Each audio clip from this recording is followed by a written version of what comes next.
Shalom, selamat pagi sahabat GPIB yang dikasihi Tuhan. Selamat Hari Natal.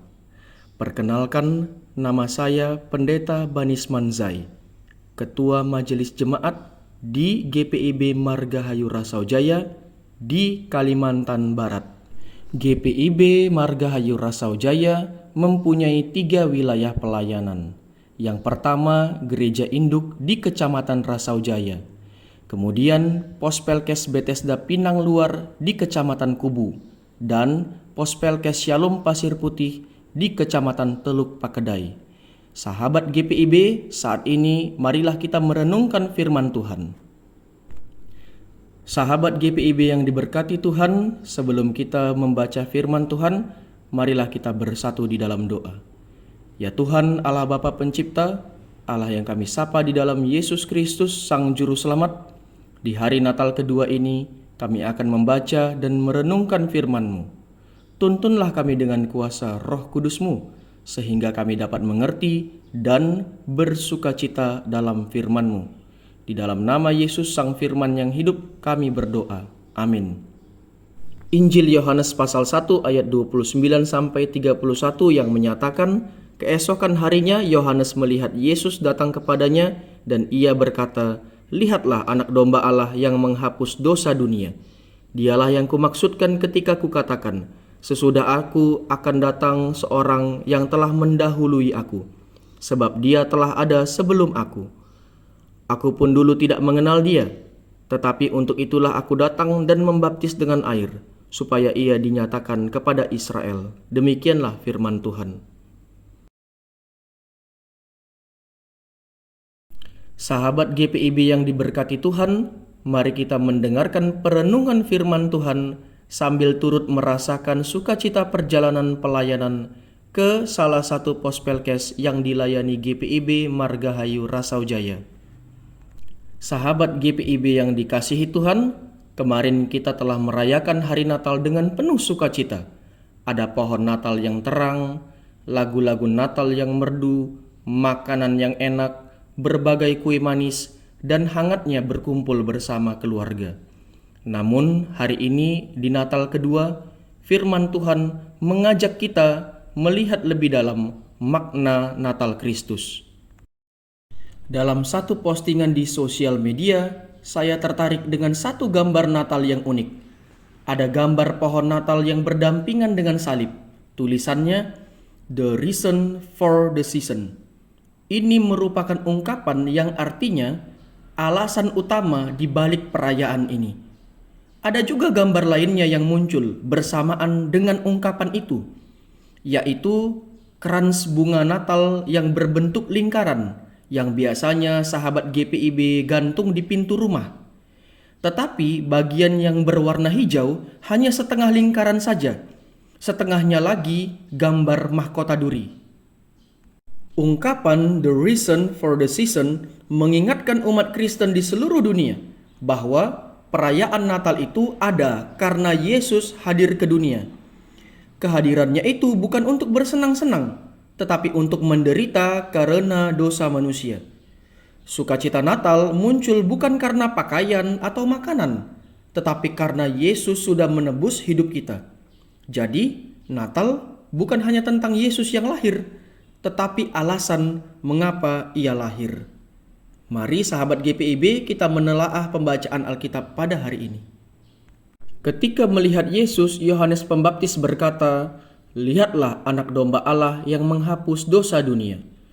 Bagi orang Yahudi, anak domba bukan hanya simbol kelembutan, tetapi simbol pengorbanan. Sebagai contoh, yang pertama, mengingat anak domba Paskah pada Keluaran pasal 12. Kedua, mengingat korban penghapusan dosa di dalam bait Allah. Setiap kali orang berdosa, seekor domba harus disembelih. Bisa kita lihat di Imamat pasalnya yang ketiga ayat 6 dan Imamat pasalnya yang keempat ayat 32. Yohanes menunjuk Yesus dan berkata, "Inilah anak domba yang Allah sendiri sediakan." Artinya, Yesus bukan korban biasa. Dia adalah korban yang sempurna dari Allah. Selanjutnya, kita bisa mengerti misi Yesus untuk menghapus dosa dunia. Yesus tidak datang untuk memperbaiki ekonomi atau menyelesaikan semua masalah hidup. Ia datang untuk menghapus dosa, yaitu akar dari semua kerusakan hidup manusia. Kata menghapus dari bahasa Yunani airon, ketika diterjemahkan ke dalam bahasa Indonesia, arti dasarnya mengangkat, memikul, membawa pergi, menyingkirkan, dan menghapus dengan cara memikul dan membawa pergi. Penting untuk kita pahami bahwa ini bukan sekedar menghapus secara administratif, tetapi tindakan aktif yang mengangkat beban lalu membawa beban itu pergi. Kita mengerti bahwa Yohanes Pembaptis adalah tokoh besar.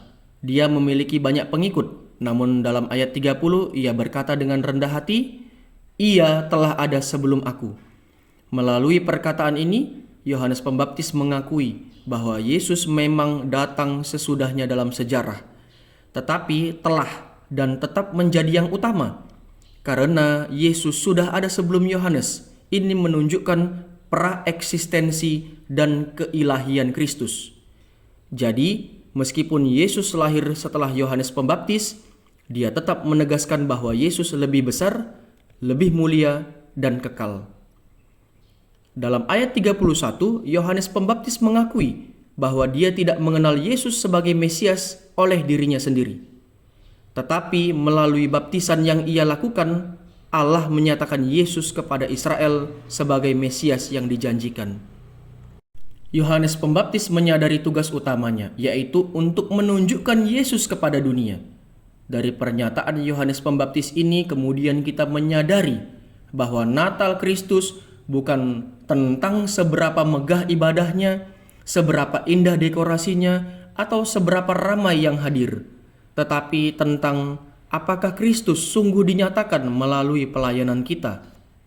Sahabat GPIB yang dikasihi Tuhan, dari perenungan firman Tuhan pada hari ini, kita bisa memahami bahwa Natal kedua ini mengajak kita untuk memandang segala sesuatu dengan lebih mendalam. Kita yang biasanya hanya melihat pada palungan Yesus, sekarang teringat juga pada salib Yesus.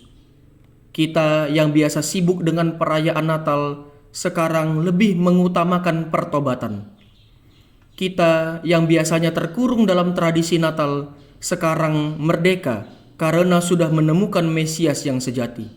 Sebab itu, mari kita merayakan Natal dengan sungguh-sungguh menerima dan mengikuti Sang Anak Domba Allah. Natal sejati terwujud ketika kita percaya dan hidup bagi Yesus Kristus, Sang Anak Domba Allah yang menghapus dosa dunia. Amin.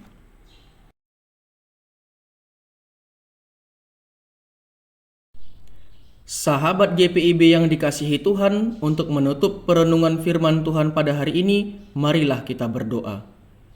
Ya Tuhan Allah Bapa yang bertahta di dalam kerajaan sorga, Allah yang mulia, Allah yang kami sembah di dalam Yesus Kristus, kami mengucap syukur karena oleh tuntunan Roh Kudus-Mu, kami dapat mengerti makna Natal yang sesungguhnya, bahwa sukacita Natal terwujud bagi umat manusia karena kelahiran, pelayanan, dan pengorbanan Yesus di kayu salib. Dengan kedewasaan iman, saat ini kami dimampukan untuk melihat salib pada palungan dan mengutamakan pertobatan di hari perayaan Natal. Dalam sukacita Natal ini, kami memberi diri kami kepadamu ya Tuhan. Pakailah hidup kami sebagai alat di tangan-Mu untuk memberitakan Injil Yesus Kristus ke seluruh dunia. Sama seperti Yohanes Pembaptis yang Engkau utus untuk menyatakan Mesias di hadapan umat Israel. Ya Tuhan, hamba-Mu berdoa untuk semua sahabat GPIB di Indonesia. Kiranya diberikan kesehatan dan damai sejahtera, sehingga dapat merayakan hari Natal bersama dengan keluarga. Kami juga mendoakan saudara-saudara kami yang masih berjuang hidup pasca bencana alam yang terjadi. Kiranya mereka tetap kuat dalam menghadapi kondisi yang sulit ini. Ya Tuhan, kami juga mendoakan fungsionaris Majelis Sinode GPIB. Kiranya Tuhan yang memberikan kesehatan dan hikmat agar Majelis Sinode GPIB dapat memberikan pelayanan yang terbaik bagi semua jemaat-jemaat GPIB. Allah Bapa Pengasih, kami juga membawa pemerintahan bangsa Indonesia ini kepadamu.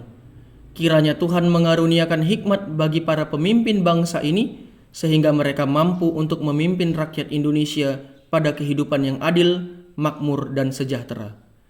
Ya Tuhan, inilah kami dan kehidupan kami, serta permohonan kami. Dengarkanlah doa kami demi Yesus Kristus Juru Selamat yang telah mengajar kami berdoa. Bapa kami yang di surga, dikuduskanlah namamu. Datanglah kerajaan-Mu, jadilah kehendak-Mu di bumi seperti di surga. Berilah kami pada hari ini makanan kami yang secukupnya. Dan ampunilah kami akan kesalahan kami, seperti kami juga mengampuni orang yang bersalah kepada kami. Dan janganlah membawa kami ke dalam pencobaan, tetapi lepaskanlah kami daripada yang jahat. Karena Engkaulah yang punya kerajaan dan kuasa dan kemuliaan sampai selama-lamanya. Amin. Sahabat GPIB yang dikasihi Tuhan, demikianlah perenungan firman Tuhan pada pagi hari ini. Selamat merayakan hari Natal bersama dengan keluarga. Tuhan Yesus memberkati kita semua.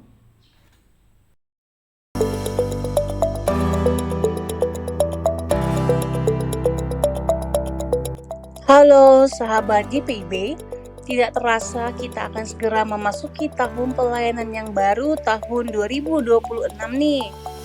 Untuk membantu kita dalam melangkah dan mewujudkan asa dan harapan sebagai gereja dan umat Tuhan, maka apa yang kita perlukan sudah tersedia loh dalam agenda kerja GPIB 2026. Apa saja yang bisa kita dapatkan dalam agenda ini? Di dalamnya kita dapat mengetahui yang pertama kalender gerejawi sepanjang tahun dan hari-hari penting nasional. Kedua, simbol-simbol liturgi GPIB dan pemaknaannya. Lalu ada bacaan dan renungan sepanjang tahun. Terdapat juga visi dan misi GPIB memasuki PKUPPG ketiga. Dan masih banyak lagi. Nah, sahabat GPIB sudah bisa mendapatkannya dengan membeli seharga Rp70.000 per buku agenda. Yuk kita pesan sekarang agenda kerja 2026 GPIB di call center Biro Penerbitan GPIB sebagai berikut. Yuk pesan sekarang. Sekian informasi dari kami. Tuhan Yesus memberkati.